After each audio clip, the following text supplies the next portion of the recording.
47장 1절 요셉이 바로에게 가서 고하여 가로되 나의 아비와 형들과 그들의 양과 소와 모든 소가 가나안 땅에서 와서 고센 땅에 있나이다. 요셉이 사실을 애굽의 바로왕에게 고하게 됩니다. 아버지와 형제들이 온 사실을.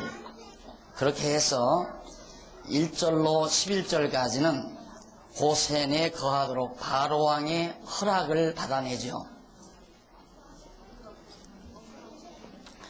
그리고 12절로 19절까지는 요셉이 애굽과 가나안의 돈을 다 거두어 드리는 그런 내용입니다.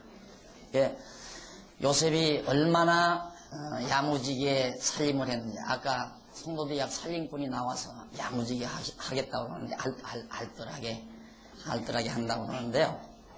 요셉도 진짜 알뜰하게 나라 살림을 해가지고 애굽 땅을 다 사들여요.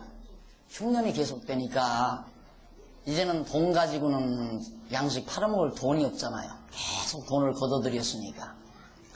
정치라고 하는 것은 얼마나 나라에서 돈을 잘 거두어들이느냐, 잘 국고로 들어오도록 만드느냐에 따라서 경제정치가 잘 되지는 거거든요. 나라가, 정부가 자꾸 돈을 백성에게 풀기만 하면 결국은 인플레이가 일어나가지고 백성들의 삶이 우선은 금방 좋은 것 같지만 결과적으로 나빠져 버린다는 건 다 알고 있죠. 이 요셉은 그냥 모든 돈을 다 거둬들였어요. 그런 다음에 그 다음 먹고 살 게 없으니까 땅덩어리를 다 가지고 와요. 땅 받고 곡식을 주는 거예요. 그래 애굽 전지를 많이 사들입니다.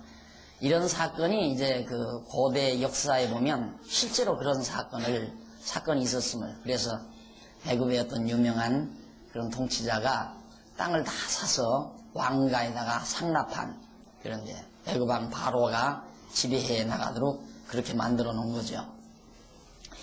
자, 이렇게 해서 바로가 결국 요셉의 정치를 통해서 그 나라가 견고하게 서지게 됩니다.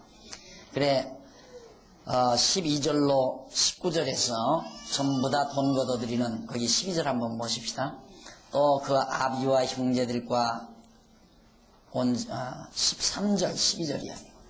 13절 기근이 더욱 심하여 사방에 식물이 없고 애굽 땅과 가나안 땅이 기근으로 쇠약하니 요셉이 곡식을 팔아 애굽 땅과 가나안 땅에 있는 돈을 몰수히 거두고 그 돈을 바로의 궁으로 가져오니 애굽 땅과 가나안 땅에 돈이 지난지라 없어져 버려요. 그래서 애굽 백성이 다 요셉에게 와서 가로되 돈이 지나여 싸우니 우리에게 식물을 주소서. 어찌 주 앞에서 우리가 죽으리까? 우리 죽지 못하겠습니다. 요셉이 가로되 너희의 짐승을 내라. 돈이 지나였은즉 내가 너희의 짐승과 바꾸어 주리라. 짐승 바꾸고 나중에는 그걸로도 다 안 되니까 땅까지 다 이제, 자, 거기 이제 19절 나오잖아요. 이제 그 18절을 보면 그 해가 다 하고 새해가 되매 무리가 요셉에게 와서 그에게 고하되 우리가 주께 숨기지 아니하나이다. 우리의 돈이 다 하였고 우리의 짐승떼가 주께로 돌아갔사오니 주께 낼 것이 아무것도 없습니다. 이제 아무것도 남지 아니하고 우리의 몸과 전지 밭뿐이라 이 말입니다. 땅뿐이다. 몸하고 땅. 그러니 우리가 어찌 우리의 전지와 함께 주의 목전에 죽으리이까? 우리 몸과 우리 토지를 식물로 사소서.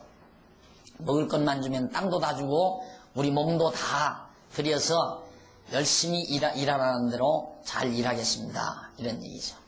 이렇게 해서 애굽 전체를 요셉이 다 다스리는 이런 상황을 우리가 찾아볼 수 있습니다.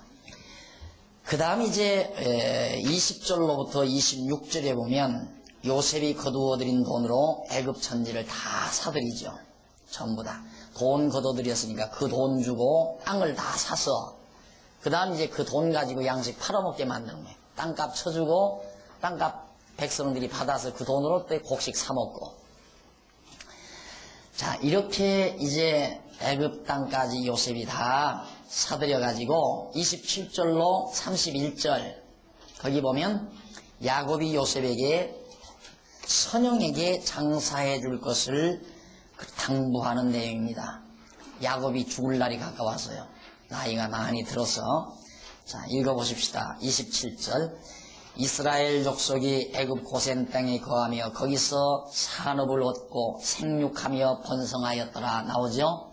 생육하며 번성하였더라. 하나님의 언약대로 이루어지고 있다는 말입니다. 야곱이 애굽 땅에 17년을 거하였으니 벌써 17년 세월이 흘렀어요. 애굽으로 이사 온 지. 그때가 나이 147세가 나던 때, 야곱의 나이 147살이 되던 해였습니다. 이스라엘의 죽을 기한이 가까움에 그가 그 아들 요셉을 불러 그에게 이르되 이제 내가 네게 은혜를 입었거든 청하노니 네 손을 환노뼈 아래 넣어서 나를 인애와 성심으로 대접하여 애굽에 장사하지 않기를 맹세하고. 요셉에게 맹세하게 만드는 환노뼈 아래, 이 서약하는 형식입니다. 환노뼈 아래 이렇게 딱 손을 놓고 나한테 맹세해라. 이게 결국 환노뼈 아래는 그 신장이 있잖아요. 생명을 주관하는 신장이 있는데, 자기 생명을 내대고 맹세하라고 말이에요. 쉽게 말해. 생명을 내대고. 그 맹세가 뭐냐면, 자기는 절대 애굽 땅에 묻히기 싫다 이거예요. 야곱이. 이 고향 땅, 여기 이삭이 묻혀있고 아브라함이 묻혀있는 땅 사서 묻어놓은 곳 있잖아요. 헤브론 상수리 나무 아래. 그거 막벨라 굴 아브라함이 돈 주고 샀어요. 여기가 바로 고향이란 말이죠. 그러니까 여기에 난 묻혀야 되니까 요셉 네가 나한테 맹세해라.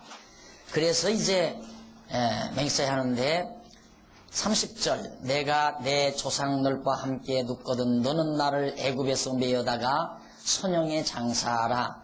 요셉이 가로되 내가 아버지의 말씀대로 행하리이다. 야곱이 또 가로되 내게 맹세하라. 맹세하니 이스라엘이 침상 머리에서 경배하니라. 침상 머리에서 경배하니라.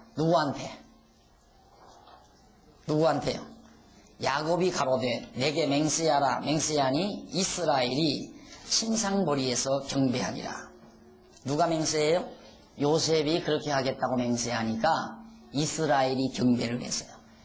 자, 꿈대로 모두가 다 이루어졌습니다. 요셉이 꾼 꿈대로. 자, 여기서 우리가 한 가지 명심할 일은 야곱이 죽은 시체라도 바로 하나님께서 언약의 땅, 여기서 이사 올 때 하나님께서 야곱에게 말씀했죠. 너 내려가기를 두려워하지 말아라. 반드시 내 자손이 일로로 다시 돌아온다. 그리고 가면 요셉이 만나서 요셉이 내 눈을 감기리라.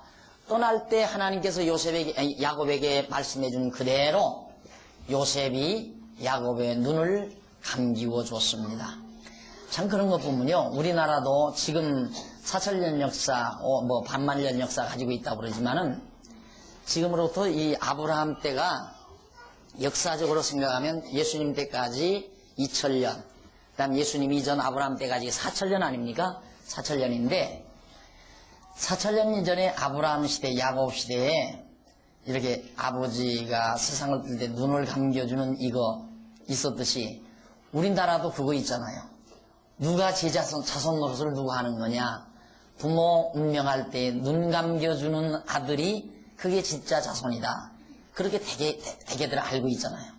그래서 운명하지 못한 아들은 더 서글퍼서 더 울고 그런 경우들을 많이 볼 수 있습니다만은 이게 같은 한 종족에서 다 퍼졌기 때문에 그런 것들은 계속해서 자연스럽게 구전으로 풍습으로 이렇게 내려오는 거 아니겠어요? 쭉 풍습으로.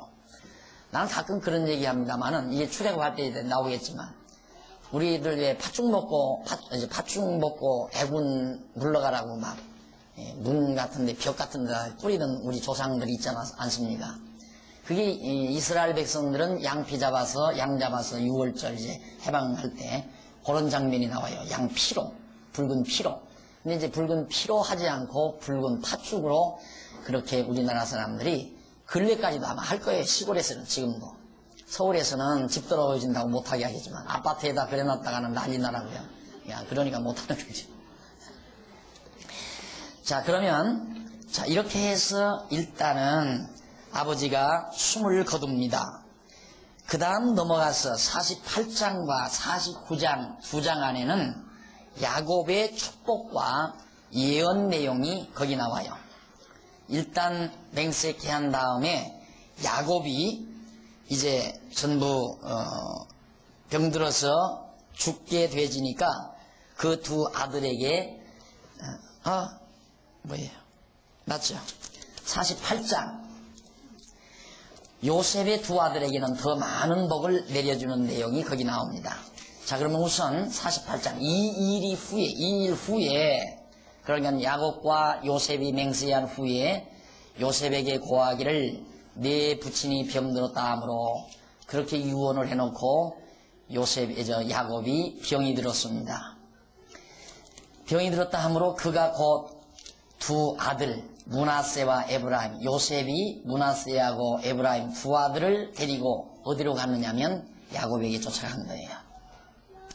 가서 거기 야곱에게 고하되 내 아들 요셉이 내게 왔다 하매 이스라엘이 힘을 내어 침상에 앉아 요셉에게 이르되 이전에 가나안 땅 루스에서 전능한 하나님이 내게 나타나 복을 허락하여 내게 이르되 내가 너로 생육하게 하며 번성하게 하여 내게서 많은 백성이 나게 하고 내가 이 땅을 내 후손에게 주어 영원한 기업이 되게 하리라 하셨느니라. 지금 어떤 나뭇잎파리로 비하면 줄기에 대한 내용이죠. 그 핵심적인 내용. 항상 이 창세기를 보면 생육하고 번성하라, 많은 민족을 이루리라, 그리고 다스리게 해준다. 이 내용이 창세기 전체를 이어가는 하나의 줄기가 되어 있어요. 내용의 줄기. 그러니까 야곱도 지금 죽기 전에 이 복을 아브라함과 이삭에게 해주었던 이 복이 야곱에게 전승이 됐는데 야곱이 계승받은 이 복을 자손들에게 지금 베풀어 주려는 거죠. 그래서 요셉에게 그렇게 말하면서 5절 내가 애굽으로 와서 내게 이르기 전에 애굽에서 내게 낳은 두 아들 에브라임과 므낫세는 내 것이라. 야곱이 그래요. 손자인데도 네 아들이지만은 내가 직접 관리하겠다고 말해. 내 것이다. 네가 낳았지만 애굽에 와서 내가 에브라임과 므낫세라고 하는 요셉이 아들 둘을 낳거든요. 에브라임과 므낫세. 이 둘을 낳았지만은 그 둘은 내 아들로 내가 만들겠다. 내가 다 직접 내가 복을 빌어주겠다. 네가 네 아들에게 복 비는 게 아니라 내가 네 아들에게 복을 빌어주겠다. 그래서 요셉은 두 지파가 된 거예요. 그래서 레위 지파를 빼도 실상은 12지파가 되는 거예요. 레위 지파를 빼도 요셉이 두 지파가 되지니까. 그러니까 이걸 보면 야곱이 하여튼 라헬을 되게 사랑한 것 같아요. 정말로 사랑하는 것 같아요. 그래가지고 아들 둘만 낳아놓고 간 그 아내가 그냥 너무너무 아쉬워가지고 아들이 낳은 손자를 자기 아들 삼아가지고 직접 자기가 복을 빌려고 하는 야곱의 이 모습을 보면 참 그 중심을 우리가 어느 정도 헤아릴 수가 있죠. 그런데 계속해서 내 것이라 하면서 루벤과 시므온처럼 내 것이 될 것이요. 루벤과 시므온은 직접 라헬에게서 낳은 자기 아들이거든요. 그러니까 그들처럼 내 아들이다 그 말이 쉽게 말하면 될 것이요. 이들 후에 내 소생이 내 것이 될 것이라. 에브라임과 므낫세 빼고 그 다음 낳는 것이 네 아들이다. 지금 둘 낳은 그 네 아들 둘은 실상은 손자지만 내 아들이다. 그 말이에요. 그러면서 그 산업은 그 형의 명하에서 함께하리라. 그런 얘기네. 이들 후에 내 소생은 내 것이 될 것이며 그 산업은 그 형의 명하에서 함께하리라.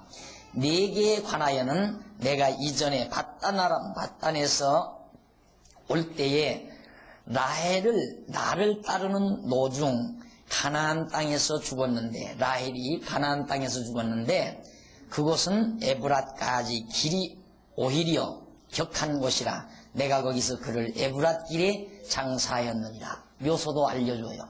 어머니 묘소. 사랑하는 아내가 가나안 땅에서 고향 돌아오기 전에 중간에 죽었잖아요. 그래가지고 거기다 묻었는데 어머니 묘가 바로 어디에 있다는 것까지 아들 요셉에게 다 알려줍니다. 그런 걸 보면 우리나라도 요즘에는 더 막 산마다 그 묘들을 이렇게 막 장식해 놓은 것들을 많이 볼 수 있습니다. 이것도 그런 데서 다 연이어온 하나의 풍습이죠. 따지고 보면 전부가 다. 그런데 사실은 이제 이런 것은 신령한 의미가 있는데 오늘날 우리 백성들도 신령한 의미는 다 잊어버리고 진짜 알맹이는 잊어버리고 겉으로 묘소만 치장하느라고 난립니다. 우리 믿는 사람들도요, 묘소를 함부로 해서는 안 되죠. 기왕묘를 만들었으면 잘 관리해야 되고, 안 만들 바에는 뭐 화장해야 되는 거고요. 공연히 갖다 묻어놓고 풀이나 무성하게 만들고 덕스럽지 않습니다. 그건 건덕스럽지 않습니다. 깨끗하게, 너무 호화롭게는 할 필요 없지만은 깨끗하게 관리할 필요는 있습니다. 그것이 다 하나의 어떤 신령한 모형이에요. 신령한 모형. 왜? 아브라함과 이삭과 야곱의 묘가 여기 있다고 그랬잖아요. 거기에 이제 요셉도 찾아가요. 나중에는 야곱도 일로로 찾아가려고 그러는 거고. 그러니까 네 어머니 묘소는 어디에 있다. 네가 이 다음 이제 네 어머니 묘소가 있는 데라도 네가 알고 있어야 한다. 손자에게 일러줘라. 그런 얘기죠. 자, 이렇게 해서 요셉과 야곱 사이의 이야기가 계속되면서 내가 거기서 그들을 에브랏 길에 장사했느니라. 에브랏은 곧 어디냐? 베들레헴. 베들레헴. 거기에서 예수 그리스도가 탄생한 곳입니다. 베들레헴. 이스라엘이 요셉의 아들을 보고 가로되 이들은 누구냐? 요셉이 그 아비에게 고하되 이는 하나님이 여기서 내게 주신 아들들이니이다. 아버지가 가로되 그들을 이끌어 내 앞으로 나오라. 내가 그들을 축복하리라. 그래서 역시 이스라엘도, 이삭도 눈이 어두웠지만은 이스라엘도 나이 많아서 눈이 어두웠어요. 이 아들 손자 둘이 왔는데 복을 빌 테니까 가까이 오너라 해서 데리고 갔습니다. 데리고 가서 결국 복을 비는데 어떻게 했느냐면 요셉이 큰아들 에브라임이죠. 므낫세가 작은아들이고 맞습니까? 12절 보십니다. 요셉이 아비 무릎 사이에서 두 아들을 물리고 땅에 엎드려 절하고 우수로는 에브라임을, 그렇죠, 오른손은 큰아들에게, 그 다음 이스라엘의 좌수 왼손으로는 향하기, 바꿨나요? 네. 좌수를 향하게 하고 좌수로는 므낫세를, 이스라엘의 우수를 향하게 하고, 그러니까 좌수는 에브라임이 향하게 하고 므낫세는 우수를 향하게 만들었단 말입니다. 므낫세가 형이에요. 에브라임이 동생이고, 이 형은 오른손, 동생은 왼손에다가 이렇게 요셉이 갖다 대줬는데 에브라임이 이렇게 바꾸는 거예요. 야곱이 손을 어긋맞겨 손을 얻는 거예요. 자, 한번 보십시다. 14절, 이스라엘이 우수를 펴서 찾아 에브라임의 머리에 얹고, 바꾸잖아요. 그 다음 좌수를 펴서 므낫세, 장자죠, 므낫세의 머리에 얹으니 므낫세는 장자라도 팔을 어긋맞겨 얹었더라. 이렇게 반대로. 그러니까 요셉이 이상했죠. 15절, 그가 요셉을 위하여 축복하여 가로되 내 조부 아브라함, 내 조부 아브라함 아버지 이삭을 섬기던 하나님. 여기 야곱의 신앙 고백이 나와요. 따지고 보면 야곱의 신앙 고백. 내 조부 아브라함, 할아버지죠. 그 다음 지금 아버지 이삭, 자기 아버지 이삭을 섬기던 하나님, 하나님을 그렇게, 그러니까 할아버지 섬기고 아버지도 섬기고 나도 섬기는 하나님이라 그 말이에요. 야곱이. 그래서 사실 신앙이 가정에 전통적으로 이어진다는 건 참 아름답죠. 그런 의미에서도. 근데 이 야곱은 그렇게 하나님을 부르면서 뭐라고 그러냐면 나의 남으로부터 출생하면서부터 지금까지, 지금 눈이 어두워서 요셉이 낳은 손자들 앞에 있을 때까지 나를 길러주신 하나님이다. 하나님이 자기를 그 많은 환난과 역경 속에서 나서부터 지금까지 길러주셨다. 그걸 고백을 하잖아요. 그러니까 이 고백이 나오기까지 몇 년이 걸렸는가? 147년이 걸린 거예요. 147년. 그러니까 정신만 온전하다면 나이가 가장 많이 들어서 죽음 앞에 딱 섰을 때 그때가 가장 인간이 지혜로운 때입니다. 최고로 지혜로운 때. 그러니까 그 이전에 정신이 흐려져 가지고 완전히 노망기가 있으면 모르지만 정신만 건전해 가지고 언제가 가장 지혜로운 때인가? 죽음 앞에 딱 섰을 때. 그때는 욕심도 증오도 미움도 다 사라지죠. 더구나 하나님을 안 자는 그때 이제 진짜 하나님을 제대로 딱 의지하게 되는 겁니다.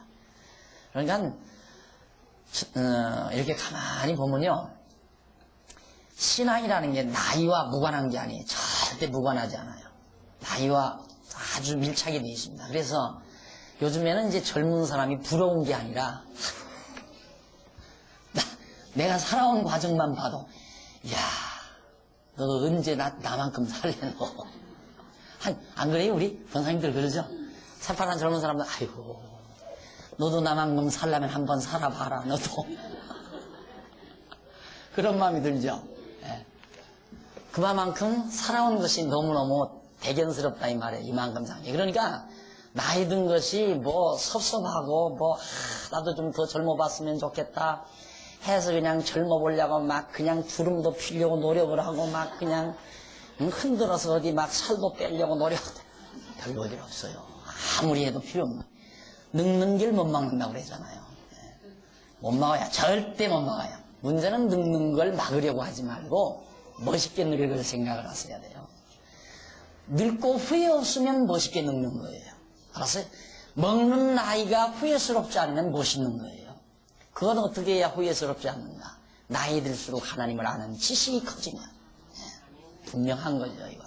내가 나이가 먹을수록 하나님을 아는 지식이 커지면 커질수록 멋있게 사는 사람이에요. 그럼 과거가 후회스럽지 않은 거죠. 헛나이는 어떻게 먹는가? 머리는 허해가지고 하나님이 뭔지 예수가 뭔지 세상 완전 헛사는 거죠. 완전히 헛사는 거예요. 저는 절대 머리 물 안 들일 작정이에요. 지금 희끗희끗 하거든요. 요즘 왜 2인자 나오잖아요. 민자당 2인자. 허연 머리. 얼마나 멋있습니까? 헛늙었지만 백발은 면류관이라고 그랬어요. 그러니까 물 들이지 마세요. 그냥 놔둬요. 뭐 하려고 자꾸 들여요. 그 이제 헛살았으니까 어떻게 좀 다시 살아보려고 발버둥치지만 그렇게 안 된다니까요. 이제라도 늦었지만 지각생이지만 보결생이지만 이제라도 하나님 열심히 결석하지 말고요. 오늘도 결석 안 하신 것 같은데 결석하지 말고 열심히 야곱 147년 동안 배운 하나님, 할아버지가 믿고 아버지가 섬기던 하나님, 내 하나님, 그리고 나를 나면서부터 지금 이 시간까지 나를 길러주신 하나님, 그리고 세 번째 16절 나를 모든 환난에서 건지신 사자께서. 야곱이 얼마나 많은 환난이 있었습니까? 어려서부터 형이 죽이려고 해서 도망쳤죠. 피난생활. 그리고 외삼촌이 쏘겨먹어가지고 그만 도망쳐 나오다가 또 외삼촌한테 붙들려가지고 한마터면 죽을 뻔 알았죠. 그리고 세겜성에서 한마터면 또 죽을 뻔 알았죠. 많은 환난이. 그리고 요셉을 잃고 얼마나 일평생 눈물이 눈에서 끊이지 않을 정도로 그렇게 서글픈 인생을 야곱이 산 겁니다. 그런데 그 모든 환난에서 자기를 건져주신 하나님이다 이 말이에요. 그리고는 마지막 순간이에요. 요셉 딱 눈앞에 바라보면서 이젠 나 죽어도 좋다고 말이에요. 삶의 보람은 바로 거기 하나 있습니다. 다 마지막 순간이죠. 이제는 나 죽어도 좋다 이 말이죠. 그렇게 사랑스럽던 요셉을 결국 죽은 줄 알았던 요셉이 눈앞에 나타났을 때 자기는 죽음에 대해서 이미 사선을 넘어버리는 거예요. 자, 요셉 보고도 죽어도 좋다는데 우리는 요셉은 하나의 모형 아닙니까? 오실 메시아에 대한 모형인데 우리 예수님 만났으면 죽어도 좋은 거지요. 뭘 안 그래요? 네? 예수님 만나면 죽어도 좋은 거예요. 그래서 바울이 살아도 좋고 죽어도 좋다. 살면 맡겨주신 일을 해서 좋고 죽으면 주님 곁에 가서 편히 쉴 수 있어서 좋고 그리스도를 만난 자는 죽음을 두려워해서는 안 되죠. 그렇습니다. 오늘부터 주름 필자고 노래 가시는 분은 죽기 싫어서 그럴 거예요. 아직 하나님을 아는 지식이 모자라서. 누가 그래요? 텔레비 보면서 목사님 그 이마에 좀 그것 좀 피세요 좀. 왜 펴요? 내버려 두지요. 이게 벼슬인데.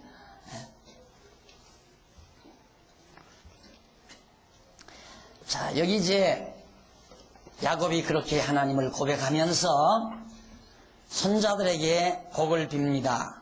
뭐라고 그러냐면 이 아이에게 복을 주시오며 이들로 내 이름과 내 조부 아브라함과 아버지 이삭의 이름으로 칭하게 하시오며 그 말은 아브라함과 이삭과 야곱의 하나님처럼 므낫세의 하나님, 에브라임의 하나님 이렇게 칭할 수 있게 해달라 그 말이죠. 우리도 박용기의 하나님 이렇게 말할 수 있는 우리 내 하나님, 나의 하나님, 나의 가정의 하나님 대단한 이야기죠. 오늘 우리는 다 언약 자손이기 때문에 우리는 내 이름으로 하나님을 호칭할 수 있습니다. 나의 하나님, 내 이름을 불러서 내 하나님 이렇게 말할 수 있다 이 말이죠. 요셉이 그 아비가 우수를 에브라임의 머리에 얹은 것을 보고 기뻐하지 아니하여 아비의 손을 들어 에브라임의 머리에서 므낫세의 머리로 옮기고자 하여 그 아비에게 이르되 그 아버지여 아비에게 이르되 아버지여 그리 마옵소서 이는 장자니 우수를 그 머리에 얹어서 아비가 허락지 아니하여 가로되 나도 안다 내 아들아 나도 안다 그도 한 족속이 되며 그도 크게 되려니와 그 아우가 그보다 큰 자가 되고 그 자손이 여러 민족을 이루리라 하고 그날에 그들에게 축복하여 가로되 이스라엘 족속이 너로 축복하기를 하나님이 너로 에브라임 같고 므낫세 같게 하시리라 하여 에브라임을 므낫세보다 앞세웠더라. 에브라임을 므낫세보다 더 크게 복을 빌어줬다. 오른손 얹고 왼손 얹는 차이죠. 그래서 예수님께서 승천하셔서 하나님 보좌 우편에 앉아 계시다고 했죠. 우편. 그렇다고 또 자꾸 이쪽만 앉지 마십시오. 이건 말짱할 거니까. 지금도 이쪽에 더 많이 앉으셨는데 이건 필요 없는 거예요. 이제 하나의 모형이었죠. 모형. 하나님의 오른손을 들어 이런 것들이 오른쪽은 되게 더 능력, 더 많은 것, 더 큰 것 이런 의미를 포함하는 것이 성경에서의 하나의 상징입니다. 우축이라고 하는 것이 그런 의미를 우리에게 전해주고 있죠. 자, 그 다음 이제 요셉에게 21절 이스라엘이 요셉에게 또 이르되 나는 주구나 하나님이 너희와 함께 계시사 너희를 인도하여 너희 조상의 땅으로 돌아가게 하시려니와 나오죠. 이 말이 굉장히 중요한 내용이죠. 나는 죽지만 하나님이 너희와 함께 계시사 너희를 인도하여 너희 조상의 땅으로 이 땅으로 반드시 내 자손들이 돌아가게 된다. 얼마나 믿음이 확실해졌습니까? 야곱이. 결국 이 믿음 하나 기르기 위해서 147년이 필요했던 겁니다. 결국 내가 늘 강조하지만 여러분 하나님께서 우리를 70년을 살게 하든 100년을 살게 하든 90년을 살게 하든 왜 우리를 이 땅에 살게 하셨는가? 살게 하시는 유일한 목적이에요. 유일한 목적은 하나님 알게 하려는 거예요. 알면 믿어지지 않아요. 이게 알고 믿게 하려는 거. 이게 하나님 배우게 하려고. 그래서 신학이라고 하는 것은 내가 늘 강조하지만 신학은 배움이라고 하는 것은 나서부터 죽는 날까지 배우는 거예요. 졸업이 없어요.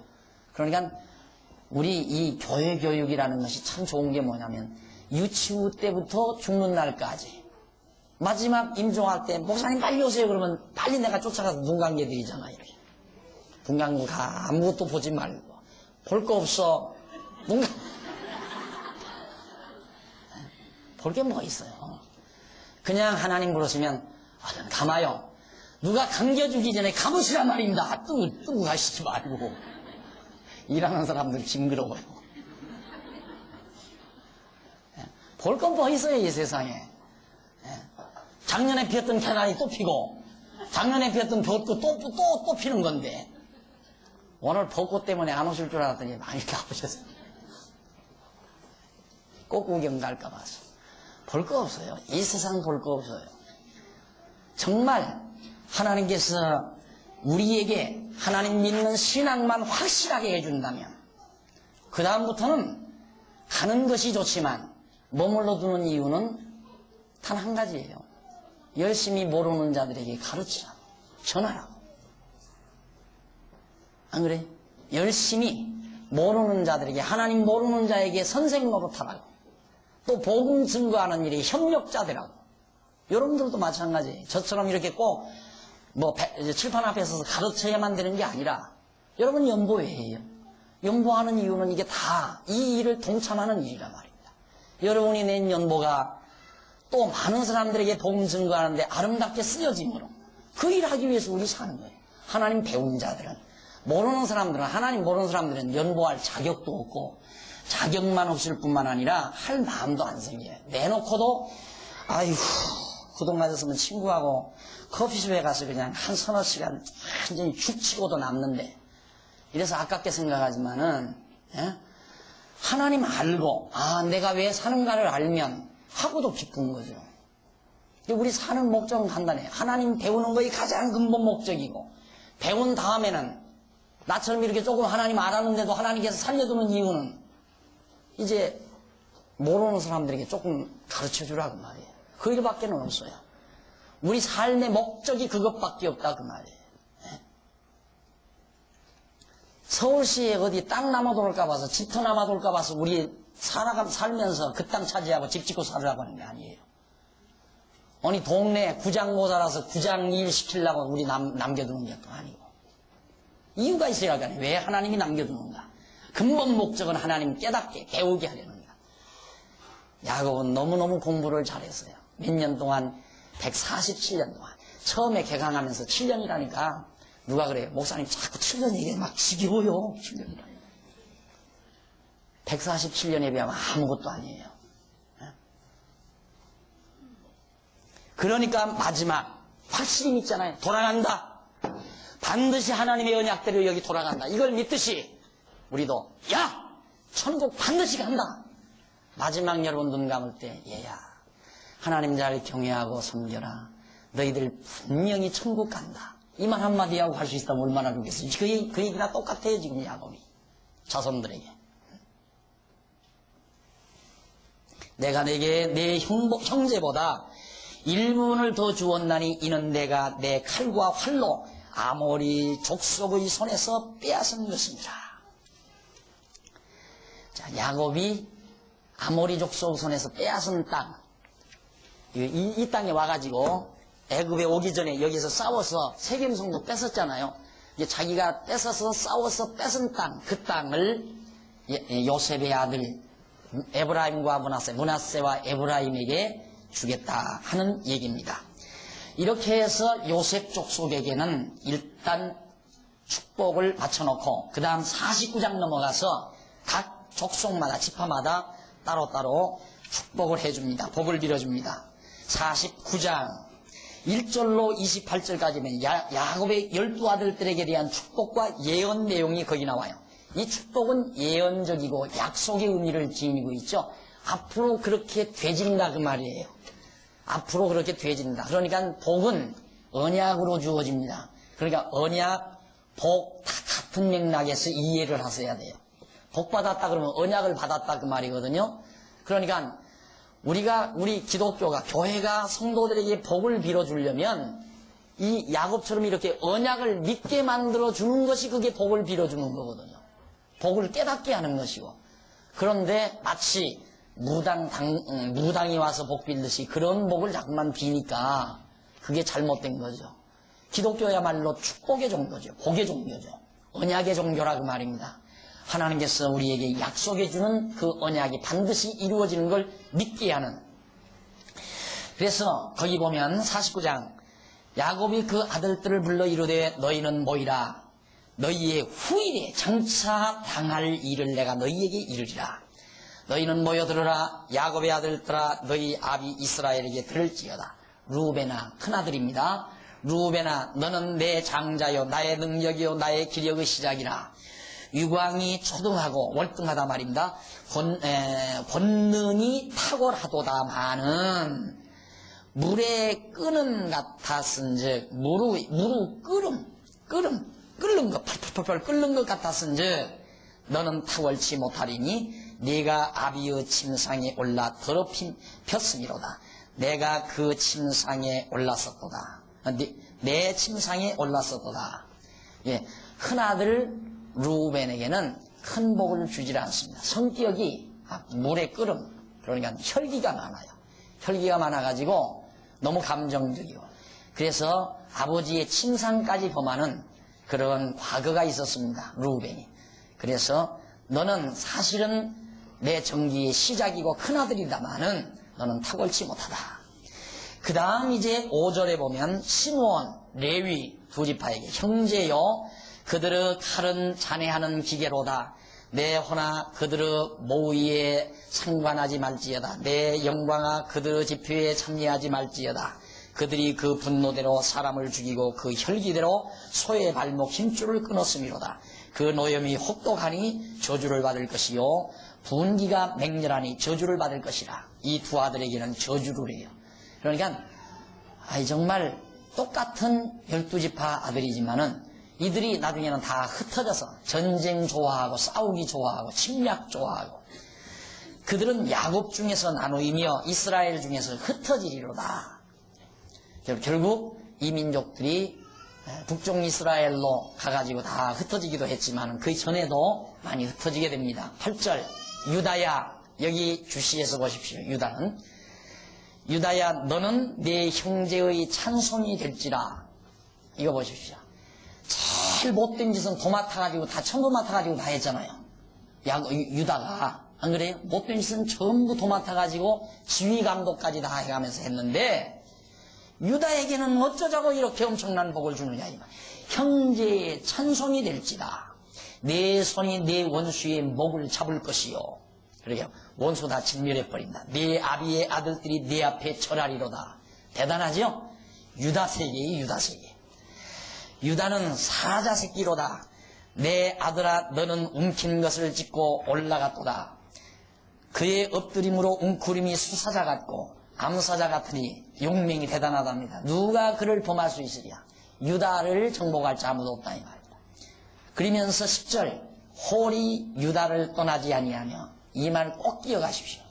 왕의 홀이 유다를 안 떠난다. 이건 꼭 기억하십시오. 핵심입니다. 유다에게서 왕의 홀이 떠나지 않는다. 왜? 이 유다 자손에게서 다윗이 나오고, 미리 말씀해드릴게요. 다윗 왕이 나오고 다윗 왕 이후에 만왕의 왕 되신 예수 그리스도가 나와요. 홀이 안 떠난다고 약속했기 때문에. 그러니까 벌써 유다에게 야곱이 복빌 때에 다윗 왕이 벌써 그 지파에서 나오고, 그 뒤를 이어 예수 그리스도가 만왕의 왕이신 그리스도가 나오실 것을 하나님이 다 작정해 놓으시고 작정대로 될 것을 언약해 주는 내용이에요. 그러니까 우리가 얼른 보면 야곱이 그렇게 요셉을 사랑하고 베냐민을 사랑했으니까 이런 복 같으면 베냐민이나 요셉 자손에게 주었음 직도 한데 그게 안 되잖아요. 왜? 하나님이 정해놨기 때문에 그게 안 되는 거예요. 그런데 엄청난 이런 대단한 복을 하필이면 12지파 가운데 제일 고약스러운, 죄도 제일 많은 것 같고 우리가 겉으로 보기에 못돼 먹은 것 같은 유다에게 왜 이런 복을 주시는가. 이제 아시겠죠? 그래야 뭘 깨달으니까? 은혜임을 깨닫게 되지니까. 하나님의 은혜를 깨닫게 하시려고.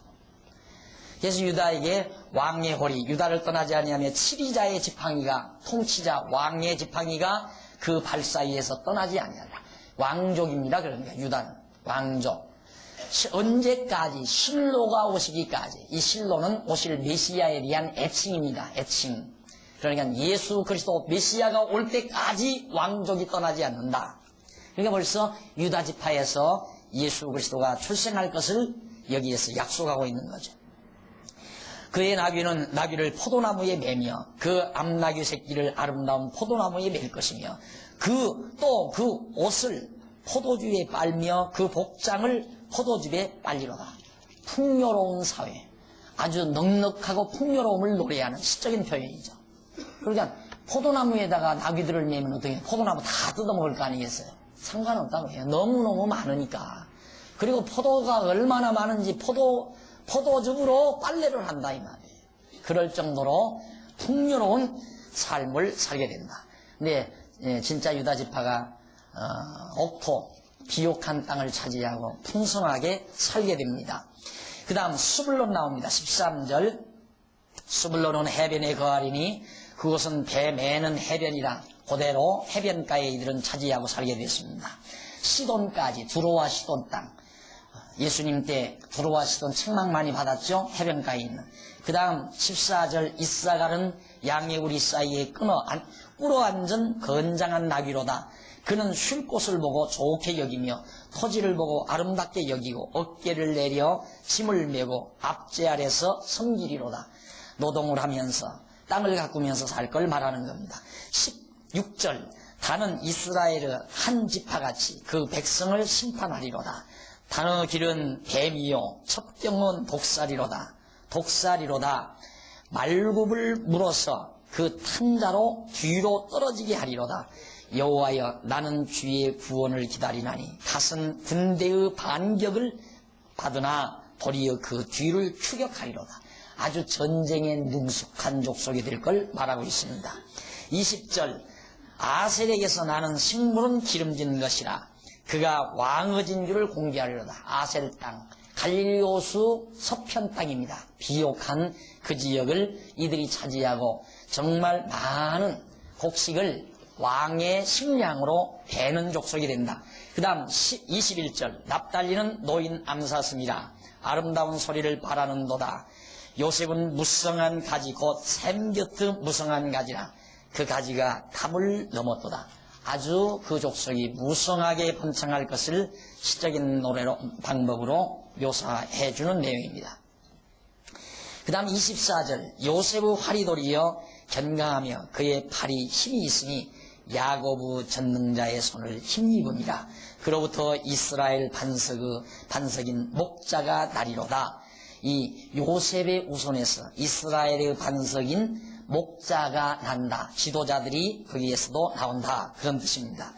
그 다음 25절 내 아비의 하나님께로 말미암나니 그가 너를 도우실 것이요 전능자로 말미암나니 그가 내게 복을 주실 것이라. 위로 하늘의 복과 아래로 원천의 복과 젖먹이는 복과 태의 복이 있으리로다. 신방 와서 이런 데 읽어드리면 참 좋죠. 찬물 한 그릇 잡수세요. 필요 없는 게 복이에요. 이거 많이 아마 들으셨을 거예요. 들어가도 복을 받고 나가도 복을 받고 하는데 이게 다 복이라고 하는 것은 누가 빈다고 해서 하나님이 작정된 거예요. 하나님이 정하신 자가 정말 그 약속대로 빌어줄 때 이루어지는 거지 내게 약속이 안 된 걸 목사가 와서 빌었다고 해서 예고나요. 듣기 좋게 하는 얘기죠. 그 다음 26절 내 아비의 축복이 내 여조부의 축복보다 나아서 영원한 산이 한없음 같이 이 축복이 요셉의 머리로 돌아오며 그 형제 중 뛰어난 자의 정수리로 돌아오리로다. 베냐민은 물어 뜯는 일이라. 아침에는 빼앗은 것을 먹고 저녁에는 움킨 것을 나누리라. 늘 전쟁만을 하고 사는 거예요. 이걸 봐도 야곱이 자기 마음대로 복을 빌었다면 어떻게 베냐민에게 이런 복을 빌 수가 있어요. 그리고 사실은 야곱이 슬프게 산 것도 유다 때문에 다 그런 건데 유다 녀석이 요셉 팔아먹자고 해가지고 요셉 팔아서 일평생 요셉 때문에 눈물을 흘린 거고요. 안 그래요? 그러니까 사실은 유다에게는 그런 복을 빌지 말고 베냐민에게 빌었어야 하는데 유다에게는 엄청난 복을 빌고 베냐민에게는 이런 형편없는 도리어 하지 않았으면 얼마나 좋아요. 이런 복은. 이게 사람의 마음대로 된 것이 아니라 하나님의 정하신 뜻대로 복이 빌어진다는 것을 꼭 명심해야 됩니다.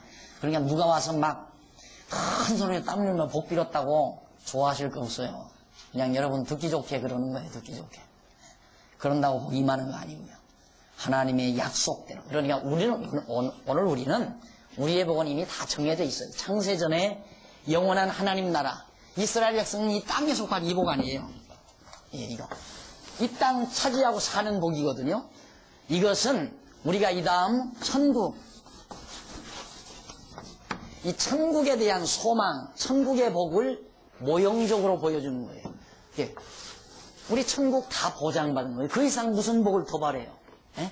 그 이상 무슨 복을 더 바라느냐 이 말이에요. 여기저기 어느 분이 그러더라고요. 50억만 있으면 5천억 가진 사람이나 하나 다를 거 없대요. 왜 그러냐니까 50억 있으면 한 달에 뭐 5천만 원이 나온다든가 한 달에 은행에서 5천만 원이 나온대요. 5천만 원 한 달 동안 쓰려면 힘들대요. 5천만 원 한 달 동안 쓰려면.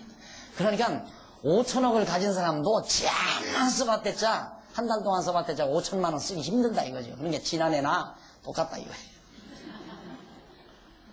우리는 그렇게까지는 생각하지 말고 밥세 그릇, 입는 옷 한 벌 사면 한 철 입지 않아요. 안 그래요? 두 벌 입고 다니나요? 밥 막 두 그릇씩 먹어요? 밥 두 그릇씩 먹는 사람은 미련스럽게 보이잖아요. 아주 멋있는 사람은 밥도 한 그릇 몽땅 다 안 먹어요. 먹고 싶어도 반 그릇씩만 딱 먹지. 뭘 그렇게 욕심을 부려. 자, 이제 나머지 이런 복을 빈 다음 28절 29절입니까? 28절 이들은 이스라엘 집이 12지파라 이와 같이 그 아비가 그들에게 말하고 그들에게 축복하였으며 스되 곧 그들 각인의 분량대로 축복하였더라. 보시면 각인의 분량대로 누가 나누어 주신 분량? 하나님이 이미 나누어 주신 분량대로 축복한 거다 이 말이에요. 야곱 자기 마음대로 축복한 게 아니라. 그 다음 29절로 마지막 33절까지는 야곱이 열조 묘실에 장사하라고 부탁하고 역시 또 한 번 부탁하지요. 요셉에게. 다시 한번 봅시다. 참 아름다운 모습, 아름다운 장면이니까. 그가 그들에게 명하여 가로되 내가 내 열조에게로 돌아가리니 죽는다 그 말입니다. 그 말은 나를 햇사람 에브론의 밭에 있는 굴에 우리 부여조 할아버지 부여조와 함께 장사하라. 요즘도 뭐 뼈대 있는 집안에서는 절대 공원묘지 안 간다면서요. 뼈대 있는 집안 선영으로 갑니다. 선영으로 갑니다 할 때는 목이 뻣뻣하지만 공원묘지로 가요. 목이 다 들어가는 거예요. 바로 이런 생활이 풍습이에요. 쉽게 말하면. 이것이 언약을 믿는 신학에서 나왔기 때문에 아름다운 것이지 선영으로 가서 묻힌다고 해서 대단한 거 아니니까 목에 힘줄 거 없어요. 선영으로 가봤댔자 한두 세대 돌아가면요. 그 다음 우리 후손들은 묘가 뭐예요? 다 뭐가 될지 몰라요. 그러나 공원묘지는 그래도 돈 받는 사람들이 끝까지 관리해 주잖아요. 예? 거기가 더 좋을지도 몰라요. 이래서 거기로 돌아가고자 하는 야곱의 집념은 신앙에서 오는 거예요. 하나님의 언약을 믿는 신앙에서. 바로 가나안 땅 마므레 앞 막벨라 밭에 있는 것 할아버지 아브라함이 사놨던 땅 글로로 가겠다. 31절 아브라함과 그 아내 사라가 거기 장사되었고 이삭과 그 아내 리브가도 거기 장사되었으며 나도 레아를 그곳에 장사하였노라. 결국 본처만이 거기에 들어가게 됩니다. 본처만이. 그러니까 선영 있는 집에 이렇게 가보면요. 묘를 보면 이 어른이 첩을 모시고 살았구나 안 살았구나 당장 알 수 있죠. 할아버지 있고 아버지 묘 딱 있는데 이상한 묘 하나가 요만큼 있다? 요건 첩이로구나. 그럴 때 이제 합장을 해야죠. 그래야 못 알아보게. 네. 레아는 남편 있는 대로 들어가요. 그런데 라헬은 그렇게 아무리 사랑했지만 하나님께서 너는 내 남편 곁으로 못 간다 해가지고 가나안 땅에서 죽게 해서 노중에서 결국에는 나그네 무덤에서 객사한 거예요. 사실 객사. 그 다음 50절로부터 50장 마지막 장입니다. 마지막 50장에는 요셉의 위로와 약속이 거기 나옵니다. 거기 보면 1절로 3절에 보면 야곱의 죽음을 요셉과 애굽 사람들이 슬퍼하며 정말 호구를 합니다. 그러니까 요셉이 굉장히 애굽에서 높은 사람 아닙니까? 높은 사람이기 때문에 요셉이 이제 거기서 죽으니까 큰 국장이 벌어지는 거예요. 쉽게 말하면 국장과 같은 거. 그래서 여러 날 동안 7일 동안 애국을 했다고 그랬어요. 그 다음 이제 4절로 14절에 보면 요셉이 아비의 유언에 따라서 가나안 땅에 그대로 갔다가 장사를 해줬습니다. 아버지 유언대로 청개구리노릇을 안 했어요. 여기다 묻어주지 말고 할아버지 있는데 묻어달라 해서 요셉이 그대로 형제들이 아주 긴 장례 행렬을 이루어가지고 고향 땅에 가서 묻고 돌아온 겁니다. 그 다음 15절로 21절에 보면 자, 아버지 장례하고 나니까 큰일 났어요. 형들이 가만히 생각해 보니까 15절 한번 보십시다. 요셉의 형제들이 그 아비가 죽었음을 보고 말하되 요셉이 혹시 우리를 미워하여 우리가 그에게 행한 모든 악을 다 갚지나 아니할까 하고 요셉에게 말을 전하여 가로되 당신의 아버지가 돌아가시기 전에 명하여 이르기를 또 거짓말하죠. 고습성은 어쩔 수가 없어요. 너희는 이같이 요셉에게 이르라 내 형들이 내게 악을 행하였을지라도 이제 바라건대 그 허물과 죄를 용서하라 하셨다 하라. 형제들이 걱정이스러웠어요. 아버지 살아계시는 동안에는 조금 든든했는데 아버지가 세상 뜨고 나니까 요셉은 높지요. 자기들은 완전히 별 볼 일 없는 인간이죠. 야, 아버지 세상 뜬 다음에 요셉이 우리 보복하면 어떡하냐 두려워가지고 꾀를 씁니다. 아버지가 그러는데 살아생 전에 우리들 다 죄 용서해 주라고 그러더라. 그걸 왜 요셉이 왜 모르겠어요. 아하, 형님들이 지금 두려워하는구나 해가지고 요셉이 하는 말 보십시오. 그 말을 듣고 요셉이 자 17절 제일 끝부분 보십시오. 끝부분 요셉이 그 말을 들을 때에 울었더라. 너무 괴로워서. 얼마나 형들이 그 죄 때문에 괴로워했을까. 나를 애굽에 팔아먹고 결국 애굽에 팔았던 요셉의 덕분에 지금 자기들이 살게 되니까. 그래 요셉이 울고 나서 그 형들이 또한 친히 와서 요셉 앞에 또 엎드려 가로되 우리는 당신의 종이니이다. 요셉이 그들에게 이르되 두려워 마소서. 내가 하나님을 대신하리이까. 왜 형님들 날 두려워합니까? 내가 하나님을 대신하리이까. 여기 중요한 말이 나옵니다. 20절. 당신들은 나를 해하려 하였으나 나를 해하려고 했지만은 하나님은 그것을 선으로 바꾸사 오늘과 같이 만민의 생명을 구원하게 하시려 하였나니 당신들은 두려워 마소서. 내가 당신들과 당신들의 자녀를 기르리이다 하고 그들을 간곡한 말로 위로하였더라. 요셉이 그 말을 해요. 당신들은 나를 해하려고 갖다 팔아먹었지만은 하나님은 그걸 선으로 바꿔버렸습니다. 그 말이죠. 옳습니다. 우리 인간들이 이 땅에 살면서 우리 인간이 보기에 악한 건 많아요. 내 일생생활도 다 불의하고 더러운 일들이 너무너무 많다 그 말입니다. 그런데 언약자손에게는 하나님께서 그 모든 것을 선으로 바꿔 놓으신다는 것. 그래서 모든 일이 합력해서 선을 이루시는 하나님. 이 하나님 꼭 믿으셔야 한다 이 말이에요. 그렇기 때문에 우리 언약자손들은 이 세상 살아가면서 악한 일이 없어요. 엄밀히 따지면 나쁜 일이 없다고 말이에요. 전체적으로 볼 때, 부분적으로 볼 때는 나쁜 일이죠. 형들이 동생 팔아먹는 것이 좋은 일이 아니잖아요. 또 요셉이 부모를 떠나서 백지에 나가서 팔려가는 게 나쁜 일이 좋은 일은 아니잖아요. 죄 없이 애매히 감옥에 들어가는 건 좋은 일이 아니잖아요. 다 나쁜 일이란 말입니다. 그러나 하나님은 그걸 선으로 다 바꿔놨다 이 말이에요. 그러기에 나는 하나님을 믿습니다. 그래서 내 지난날이 아무리 험악하고 더럽고 추악한 일들이 있다 할지라도 하나님은 그걸 모두 다 선으로 바꾸어서 더 아름다운 것으로 만들어 가시는 하나님. 썩고 더러워진 것들이지만 썩고 더러워진 것이 하나의 밀 아래, 하나의 씨 아래 거름이 돼가지고 아름다운 좋은 곡초를 나게 하는 것처럼 하나님은 그런 능력이 있습니다. 바로 우리를 그렇게 하시려는 겁니다. 자, 그래서 결국 요셉의 이 말을 듣고 요셉은 죽습니다. 그러면서 요셉이 죽으면서 형제들에게 그 말을 해요. 24절 요셉이 그 형제들에게 이르되 나는 죽으나 하나님이 너희를 권고하시고 너희를 이 땅에서 일로로 인도하시리라. 역시 공부 다 했잖아요. 요셉도 이 공부가 맞춰지니까 하나님께서 불러가셨어요. 하나님 언약 믿는 것이 바로 공부 다 끝나는 거예요. 우리가 배워야 하는 배움이 뭔가?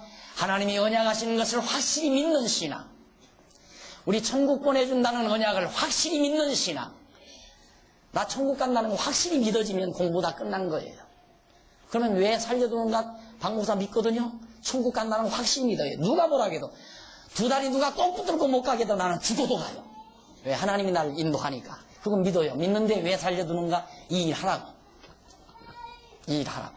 그거 밖에는 삶의 의미가 없어. 이렇게 해서 형제들에게 요셉이 또 이스라엘 자손에게 맹세하여 이르기를 하나님이 정녕 너희를 권고하시리니 너희는 여기서 내 해골을 메고 올라가겠다. 여기서 이제 출애굽할 때 여기 나갈 거 아니에요. 여기에서 400년 종살이 하다가 일로로 애굽에서 400년 종살이 한다고 아브라함에게 약속했잖아요. 약속대로 400년이 마치면 나갈 거 알아요. 요셉이 믿어요. 그걸 아직 이루어지지도 않았는데 이것이 바라는 것들의 실상이요 보지 못한 것들의 증거라 말입니다. 이 믿음을 요셉이 가졌어요. 그래서 내 해골 여기다 묻지 말고 나도 여기다 묻어달라는 말이에요. 이것이 창세기 마지막 50장까지의 내용입니다.